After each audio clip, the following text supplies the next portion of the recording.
옆에 분에게 한번 물어보시겠어요? 나 지금 살아있니? 하고 한번 물어보세요.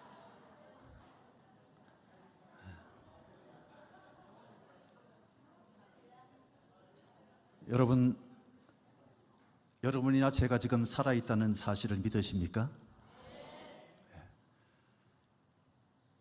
영적으로도 살아있다고 믿으십니까? 가끔 어떤 분들은 죽어봐야 알지, 사람이 죽어봐야 알지 어떻게 그걸 알아? 그렇게 말하는 사람들이 있습니다. 성경은 뭐라고 말할까요? 교회에서 직분도 받고 교회에서 충성스럽게 봉사도 하는 어떤 분들이, 목사님 솔직히 죽어봐야 알지 그거 어떻게 알아요? 그런 얘기할 때는 기가 막힙니다. 어이가 없어집니다.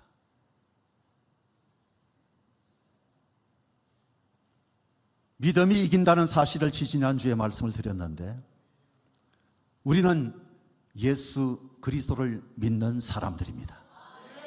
하나님의 말씀을 믿는 사람들입니다.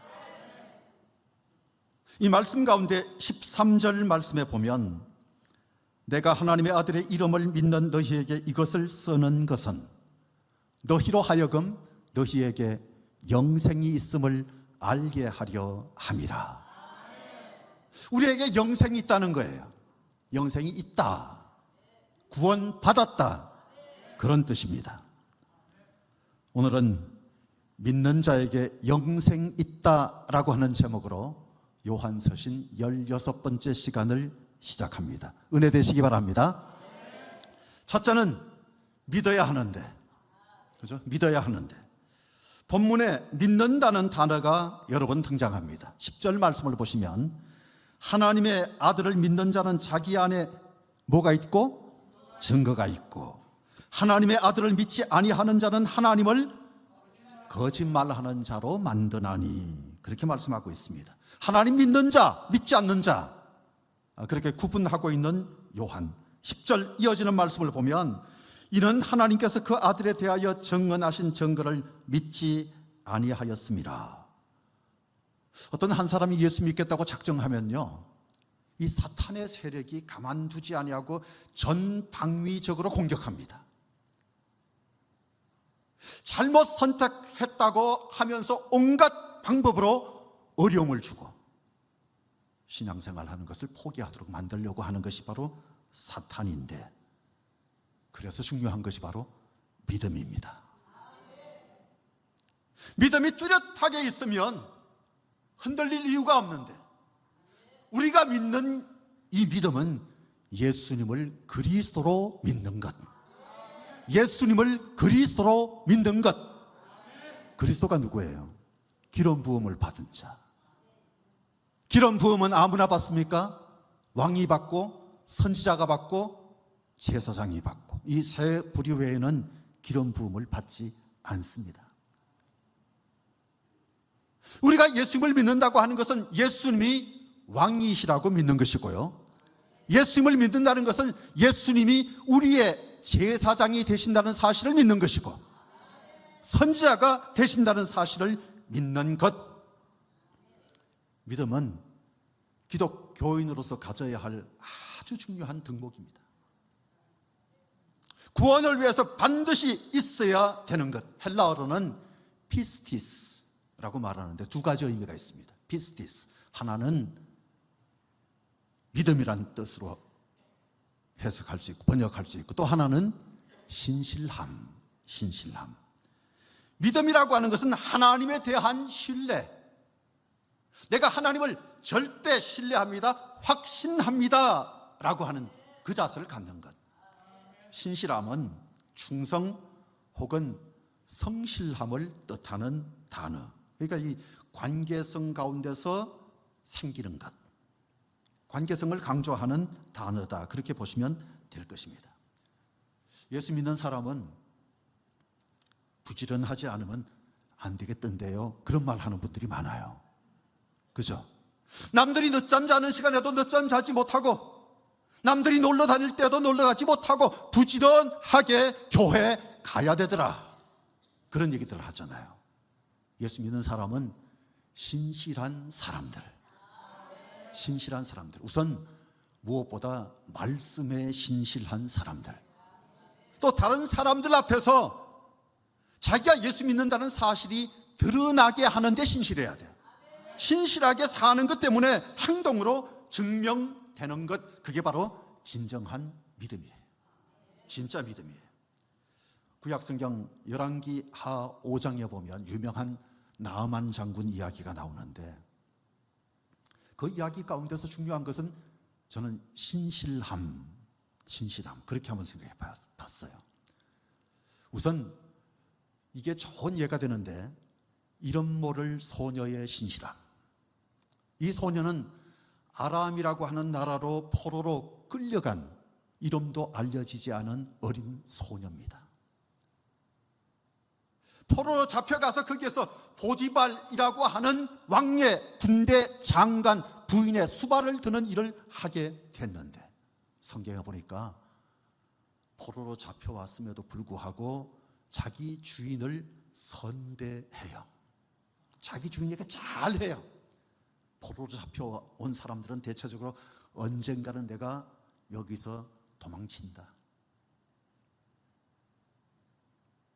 충성을 하기보다 자기의 주인 노릇하고 있는 사람이 미워질 수 있고, 속에서 끓어오르는 분노를 참지 못하는 그런 경우가 얼마든지 있을 수 있는데, 이 소녀는 그러지 아니하고 자기 주인에게 충성을 다합니다. 고향 생각 났겠죠. 부모 형제 생각도 나겠죠. 아마 여러 날 눈물을 훔치면서 잠 못 이루는 밤을 지냈을 거예요. 그런데 하나님의 일을 할 때 보면 때로는 외로움이 도움이 되는 것 같아요. 때로는 눈물을 흘리는 그 시간이 큰 도움이 될 때도 있다는 사실. 그러니까 힘들고 외롭고 고통스러워도 이게 하나님이 또 다른 기회를 주시지 않겠는가라고 생각하면서 주님을 바라보시면 아마 좋은 일이 있을 겁니다. 그런데 그 주인이, 남편이 나아만 장군인데 한센병에 걸렸어요. 나병에 걸렸어요. 나병은 세상 사람들이 볼 때는 저주받은 병이었습니다. 고칠 방법이 그 당시에는 없었어요. 그래서 잘 알릴 수도 없고 고통스럽게 혼자 그 병치료를 해야 하는 상황이었는데, 이 어린 소녀가 그걸 알고 우리 고국의 선지자 앞에 주인이 계셨으면 좋겠습니다. 그런 얘기를 하는 거예요. 열왕기하 5장 3절에 우리 주인이 사마리아에 계신 선지자 앞에 계셨으면 좋겠나이다. 그가 그 나병을 고치리이다. 그 얘기를 하는 거예요.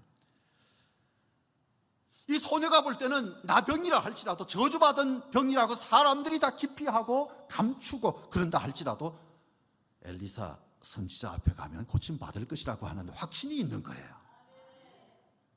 믿음이 있는 거잖아요. 믿음이 있는 것.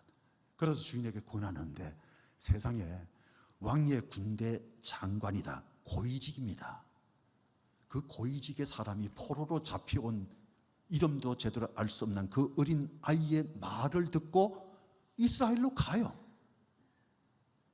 얼마나 신실한 아이였으면, 얼마나 충성스럽게 일하는 아이였으면 그 아이의 말을 듣고 이스라엘까지 갔겠습니까? 그런데 엘리사 선지자가 그가 왔음에도 불구하고 나와서 영접을 하지 않습니다. 그를 맞아주지 않아요. 그저 요단강에 가서 7번 몸을 씻으라고 자기 말을 전할 뿐입니다. 10절 말씀해 보시면 엘리사가 사자를 그에게 보내 이르되 너는 가서 요단강에 몸을 7번 씻으라. 네 살이 회복되어 깨끗하리라 하는지라. 여러분, 여기서 주목해야 될 건요, 엘리사가 왜 이랬을까? 그걸 잘 알아야 돼요. 엘리사는 이 사건을 통해서 하나님께 영광을 돌리고 있는 거예요. 하나님의 영광을 드러내는 거예요. 자기가 가서 만나고 자기가 손을 얹고 기도하고 뭐 이렇게 하면 오해하기를 내 병을 엘리사가 고쳐줬다 그렇게 생각할까 봐 하나님이 고쳐주셨다는 것을 강조하기 위해서, 하나님이 고치셨다는 것을 확실히 하기 위해서 그는 그 앞에 나아가지도 않아요. 고침을 받고 난 다음에 감사하는 마음으로 예물을 드리는데 그것도 거절하죠. 하나님이 고치셨는데 내가 받을 이유가 없다. 그게 그의 생각이었어요. 나만이 얼마나 감동을 받았는지, 나 앞으로 하나님만 섬기겠다, 나 앞으로 하나님만 믿겠다, 그 결심을 해요. 그러면서 말하기를 아람으로 돌아가면 왕을 보자 하는 것 때문에 림몬 신상 앞에 몸을 굽히기도 할 텐데, 그 얘기는요, 절을 할 수도 있다. 그런데 내 신앙은 오직 하나님을 바라보는 신앙이다. 나를 용서해 줬으면 좋겠다. 비록 그 앞에 가서 몸을 숙인다 할지라도 나를 용서해달라. 내가 꼭 하나님만 믿는 사람이 되겠다. 엘리사의 신실함이 돋보이고 나만 장군의 신실함도 돋보이는 부분, 이게 진짜 믿음입니다. 진짜 믿음이에요. 여러분, 이런 식으로 생각해 보면 사형리의 구원 도식에 좀 아쉬움이 있습니다. 사형리라고 하는 것은 제1원리가 하나님의 사랑입니다. 하나님이 모든 사람들을 다 사랑하시는데 문제는 제2원리, 사람들이 죄에 빠졌다는 거예요. 인간이 어떤 노력을 해도 구원의 자리에 갈 수가 없는데 제3원리, 예수 그리스도께서 십자가 지시고 부활하심으로 말미암아 구원의 길이 열리게 됐다는 사실. 4원리는 영접하면 하나님의 자녀가 되는 권세를 누린다, 그 얘기거든요. 영접하면 하나님의 자녀가 되는 권세를 누린다. 맞는 말이죠. 문제가 전혀 없죠. 그런데 좀 아쉬운 점은 이 주님과 함께 인격적으로 나누는 교제, 주님과 더불어서 갖는 인격적인 교제, 이 부분이 없어요. 물론 뒤에 가서 양육 받을 필요가 있습니다, 교회 나가서 양육을 받으십시오 하는 것은 나오긴 하지만 사형리 자체로는 하나님과의 인격적인 교제 장면이 없어요. 그저 교리를 수납하는 믿음만 강조되고 있는 것은 아닌가, 뭐 그런 생각이 좀 드는데, 하나님의 사랑 강조한 것도 마찬가지. 일단 사람들에게 긍정적으로 마음을 열게 하기 위해서 하나님이 당신을 사랑하십니다, 그렇게 접근하는 게 사형리의 접근 방법이에요. 하나님의 사랑을 강조해요. 독생자를 주신 사랑을 강조합니다. 양으로 하여금 생명 얻게 하고 풍성한 삶 살게 하기 위해서 오셨다, 그걸 강조하긴 하는데 하나님은 사랑의 하나님이시자 동시에 공의의 하나님이신데 이 사형리 속에는 공의는 나오지 않아요. 그래서 선택과 유기라고 하는 복음의 아주 중요한 핵심, 선택, 하나님이 선택하시는 것이고 유기는 하나님이 내다 버리시는 거예요. 여러분, 성경 기도 보면 하나님께서 용서하시지 않는 죄가 있어요. 하나님이 용서하시지 않는 죄. 그래서 하나님의 유기도 있는 건데 그 내용은 사형리 속에 전혀 나오지 않고 있다는 사실.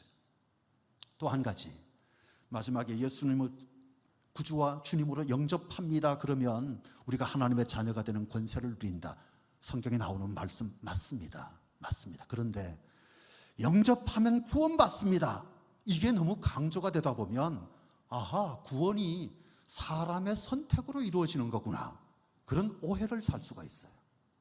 사람이 선택하는 거구나, 내가 결국은 선택해서 예수님을 나의 구주와 주님으로 영접해서 나의 주님이 되셨다, 이런 생각을 가질 수 있는데 성경은 구원은 전적으로 하나님이 주권적 은혜로 우리에게 주시는 것, 하나님이 주시는 선물, 사람의 선택이 아니라 하나님의 은혜로 받는 것이 구원이에요.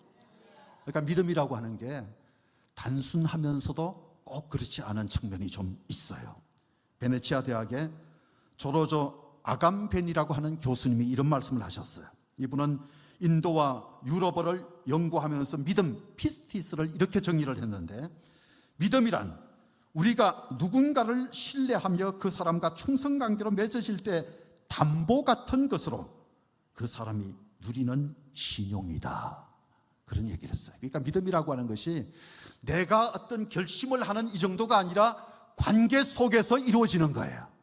그렇죠? 관계 속에서 형성되는 것이 바로 믿음. 그래서 어떤 면에서 믿음보다 충성이 더 낫지 않을까, 막 그런 생각이 들어요. 믿음보다 충성, 그게 더 잘 번역하는 것이 아닐까.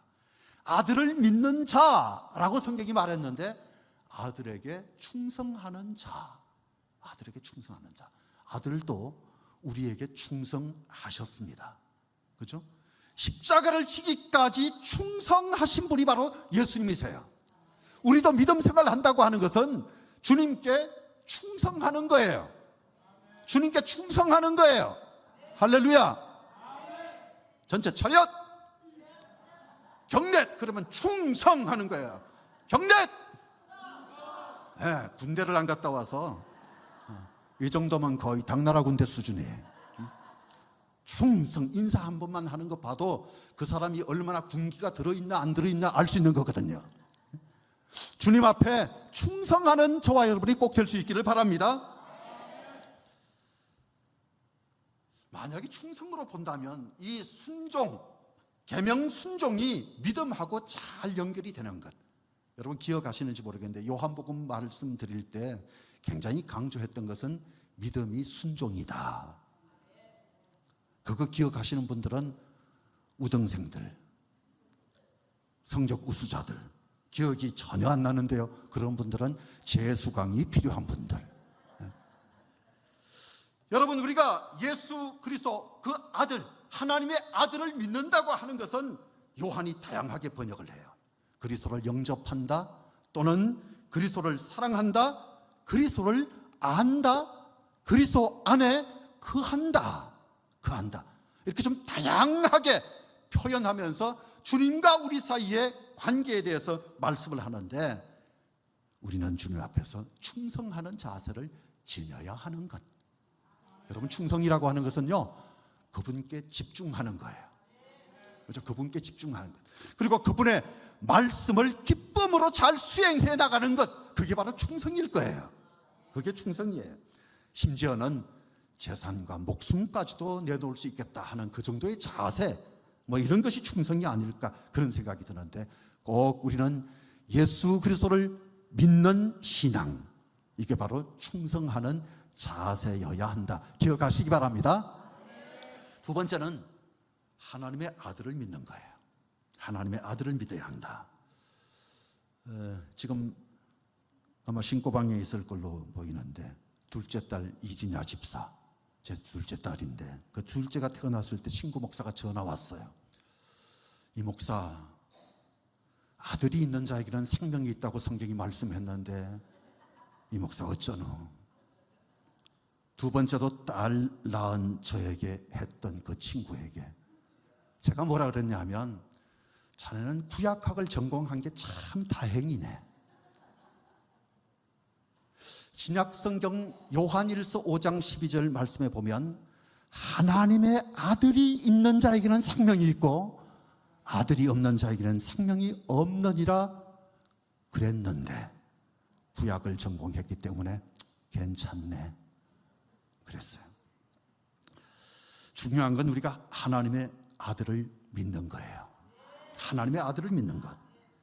하나님의 아들, 뭐 얘기는 좀 다르긴 합니다만, 지금 돌아가신 황수관 박사님이 특강을 하신 것 저는 오랫동안 기억이 나는데, 83세 된 아버지와 53세 된 아버지가 대청마루에 앉아 계십니다. 아들이 83세 아버지와 53세 아들이 대청마루에 앉아 있는데 참새 한 마리가 날아왔어요. 그 참새가 날아온 모습을 보고 아버지가 물었어요. 얘야, 저게 뭐니? 하고 물었더니 참새예요. 그랬더니 참새구나, 고맙다. 그런데 조금 있다가 아버지가 다시 물어요. 얘야, 저게 뭐냐? 그랬더니 참새라니까요. 참새예요. 금방 말씀드렸잖아요. 그랬더니 참새구나. 참 고맙다. 근데 또 조금 있다가 아버지가 얘야, 저게 뭐냐? 하고 또 물으셨어요. 그랬더니 금방 참새라고 했잖아요. 참새도 몰라요? 이 아들이 좀 성질을 내니까 아버지가 너무너무 섭섭해서 방으로 들어가셨어요. 조금 있다가 일기장을 들고 나오셔서 펼치면서 33살 때 쓴 일기인데 네가 3살 때로구나. 그러면서 이거 한번 읽어보렴 하고 보여줬더니 그날도 아버지와 아들이 대청마루에 앉아있는데 참새가 날아온 거예요. 아빠, 저게 뭐야? 하고 3살짜리가 물었어요. 아빠는 저게 참새란다, 참새라고 대답을 하셨는데 그날 너는 23번을 물었다. 23번에 걸쳐서 아빠, 저게 뭐야?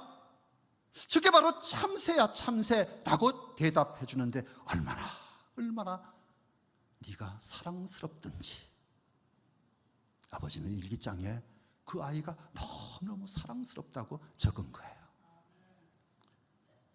3번을 물었는데 성질내는 아들, 23번을 물었는데 사랑스럽다고 일기장에 남겨놓은 아버지. 예수님은 그런 아들은 아니에요. 아버지에게 충성스럽게 아버지의 뜻을 그대로 받아들이면서 살고 있는 그런 아들. 아버지의 마음을 너무나도 잘 알고 그 아버지의 뜻에 따라 신실하게 역할을 잘 감당하는 하나님의 아들.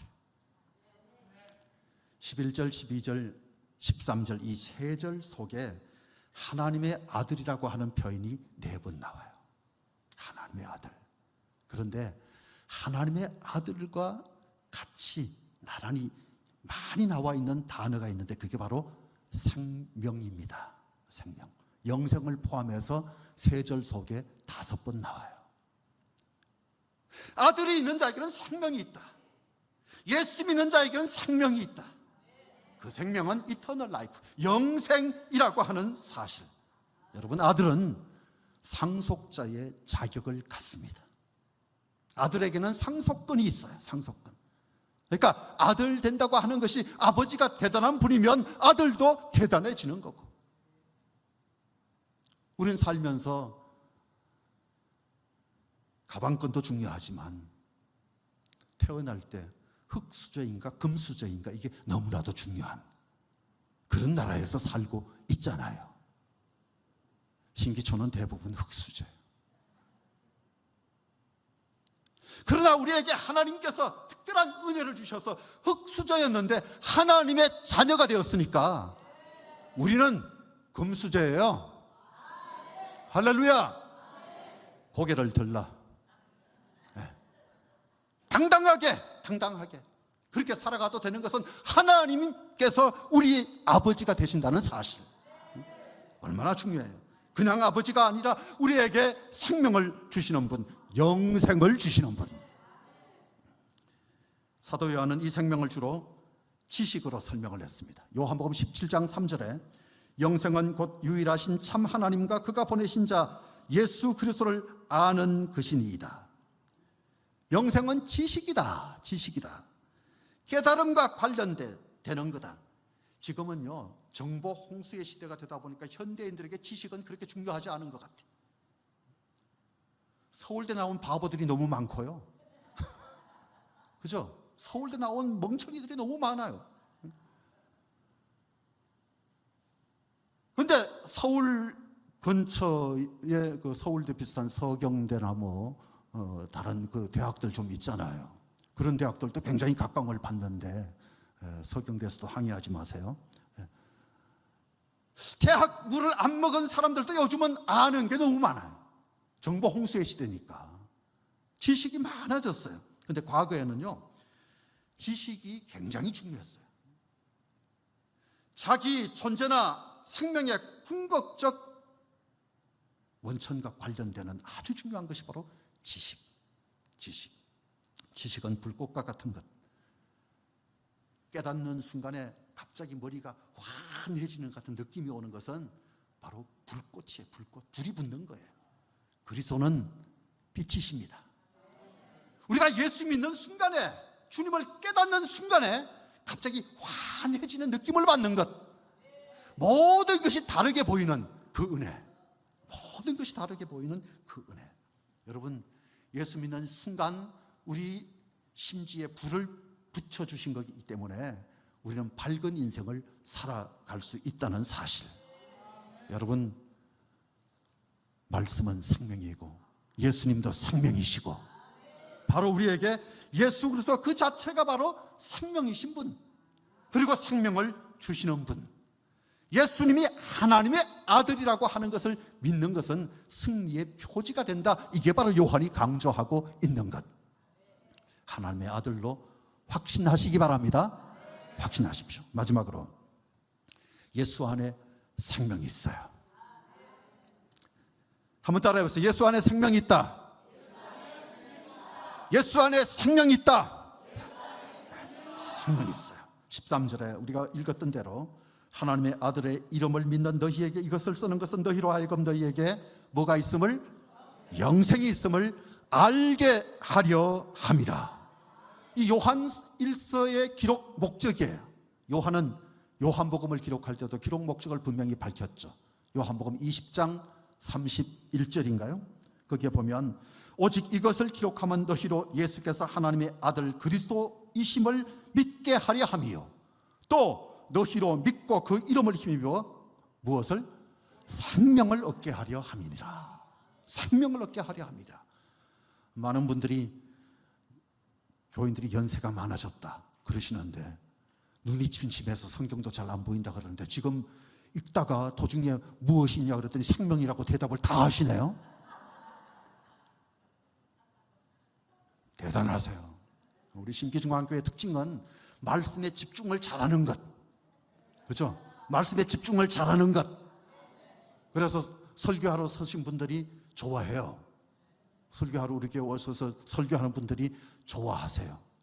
그러니까 처음 오실 때 우리가 하는 거 있잖아요. 먼저 박수를 막 한호성을 치면서 이렇게 치는 거에 그분들이 지들이 놀래가지고, 자기들이 놀래가지고 자기가 대단히 유명한 분인 줄로 생각하면서 기분 좋게 설교를 시작하는 거거든요.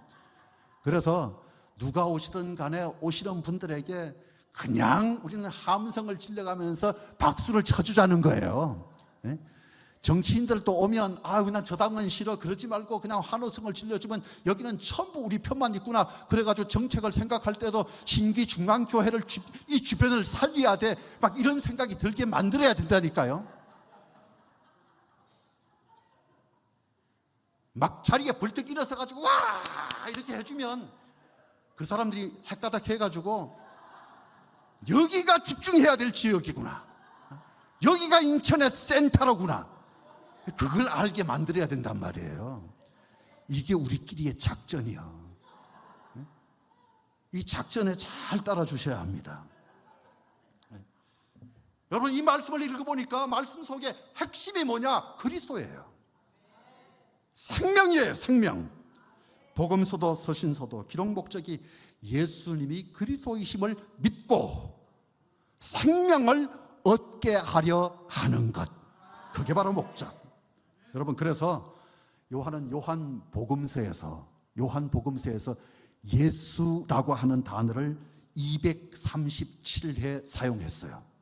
이게 어느 정도 숫자인지를 여러분들이 구분하시려면 마태복음은 150회, 누가복음 89회, 마가복음 81회, 바울 서신 13권의 213회와 비교하면 압권이죠.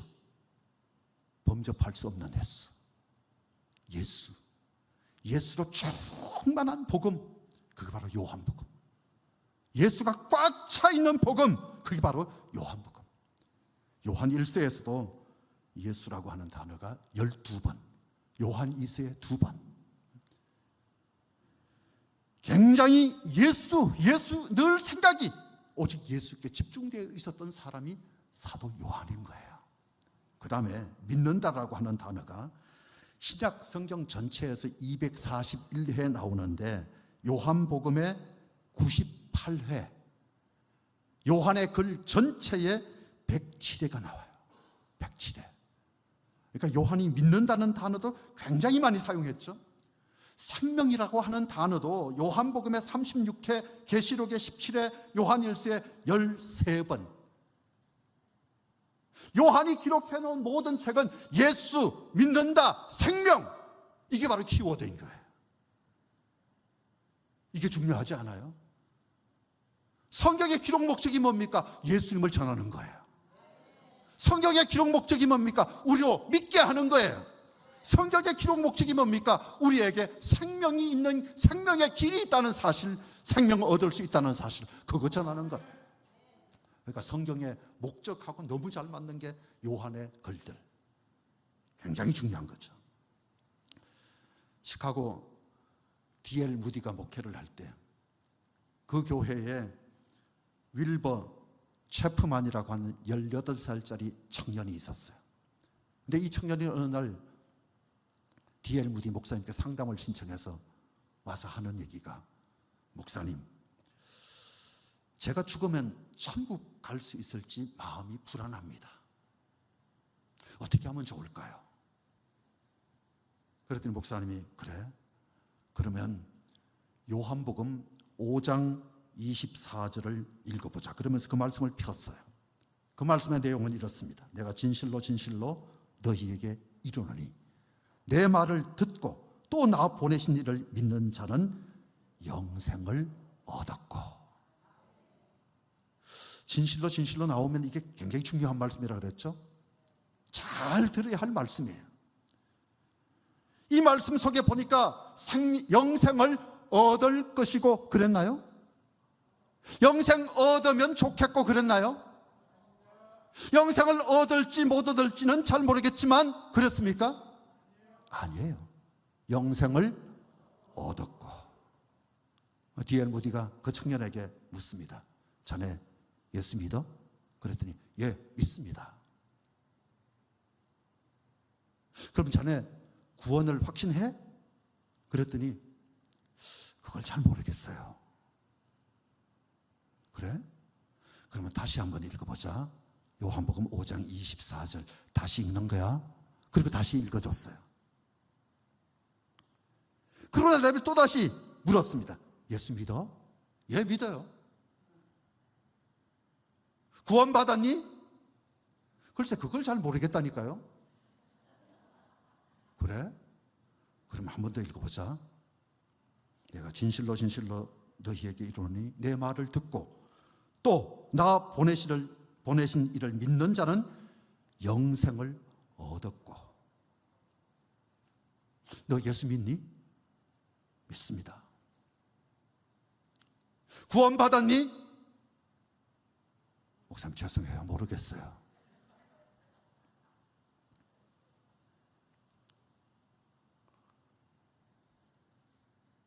너 감히 누굴 의심하는 거야? 하나님이 영생을 얻었다고 말씀하시면 얻은 것이. 네가 감히 하나님을 의심하니? 그 말에 윌버 체프만이 충격을 받았어요. 내가 예수 믿는 거 맞는데 말씀이 분명히 영생을 얻었다고 말씀하고 있네. 이 말에 은혜를 받고 그는 열심히 성경 공부를 합니다.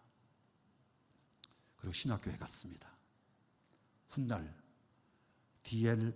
무디의 후임 담임 목사가 됐습니다. 한국에도 다녀가셨던 분인데 이분은 기회가 주어지기만 하면 믿는 자가 영생을 얻는다. 믿는 자가 영생을 얻는다. 그 복음을 열심히 전파한 복음 전파자예요. 그 복음을 열심히 전가한 거예요. 19세기 포로로 영국의 기독 청년 지도자들이 세운 노튼 캠프에서 성경을 배운 무신론자, 살아있는 믿음으로 이 친구가 되어주는 형제 자매들이 너무너무 감사해서 마음문이 열리게 되고 결국은 예수님을 구주와 주님으로 영접해서 20세기에 다른 사람들에게 희망의 전도사 노릇을 열심히 했던 사람이 있습니다. 희망의 신학이라고 하는 유명한 책을 쓰셨던 분이신데, 이분은 무엇보다도 사람들 앞에 부활의 증인으로 헌신한 독일 출신의 세계적인 신학자입니다. 그의 이름은 위르겐 몰트만.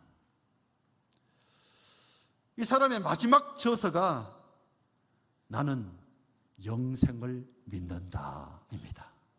많은 책을 쓰셨는데 마지막 저서가 나는 영생을 믿는다. 이 책이 강조하고 있는 것은 부활신앙을 가져야 된다는 거예요. 부활신앙을 가져야 된다. 여러분, 삶과 죽음 사이에, 그 사이에 뭔가 연결고리가 있습니다. 그 연결고리가 뭔지 아세요? 삶과 죽음 사이에 무슨 연결고리가 있겠는가 그렇게 생각하는지 몰라도 삶과 죽음 사이의 연결고리가 그리스도의 통치입니다. 그리스도의 통치입니다. 죽음의 현장에도 주님은 살아계십니다. 무덤에 갇혔던 주님은 살아나신 분이시고 사람들의 죽음에 그 현장에 얼마든지 역사하실 수 있는 분. 몰트만은 그 연결고리 그리스도의 통치를 뭐라 그랬냐면 믿는 자들이 그리스도와 함께 누리는 사귐이다. 마치 사도 요한 제자 같아요. 사도 요한을 좋아하는 사람 같아요. 믿는 자들이 그리스도와 함께 누리는 사귐이다. 그러면 여러분, 앞으로 죽을 일이 있을 텐데, 죽을 날이 올 텐데, 그 날이 오는 것은 두려운 게 아닌 것. 그렇죠? 두려운 게 아닌 것. 그날에 그리스도의 통치, 그리스도와 함께 누리는 사귐의 그 순간이 영원으로 이어진다고 하는 사실을 생각하면 죽음도 두렵지 않은 것. 하마터면 큰일 날 뻔했네. 그러지 마시고 아멘 주여 오시옵소서. 그럴 수 있기를 바랍니다. 그분이 쓴 내용 가운데 보면 그분이 그런 얘기를 했습니다. 부활한 그리스도는 죽음 속에서도 현존하시는 분. 그래서 우리는 그리스도와의 사귐 안에서 평안히 죽을 수 있다라는 것입니다.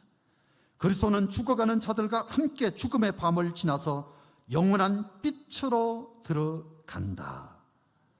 우리가 죽는 순간에도 선한 목자 예수님이 함께 하십니다.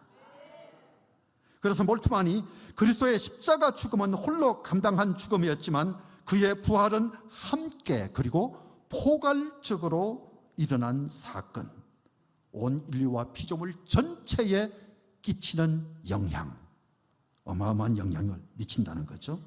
그래서 예수님의 부활은요, 결국 우주적인 사건, 새로운 만물의 시작, 새로운 창조의 시작, 뭐 이렇게 볼 수 있는 것, 이렇게 볼 수 있는 것. 사랑하는 여러분, 사탄은 계속해서 우리 믿음을 흔들려고 할 거예요. 그러나 아들이 있는 자에게는 영생이 있다. 그 사실을 믿으시고 생명 얻은 자의 풍성함, 생명 얻은 자의 승리, 이거 생각하면서 날마다를 사시기를 주의 이름으로 축복합니다. 할렐루야. 기도하겠습니다.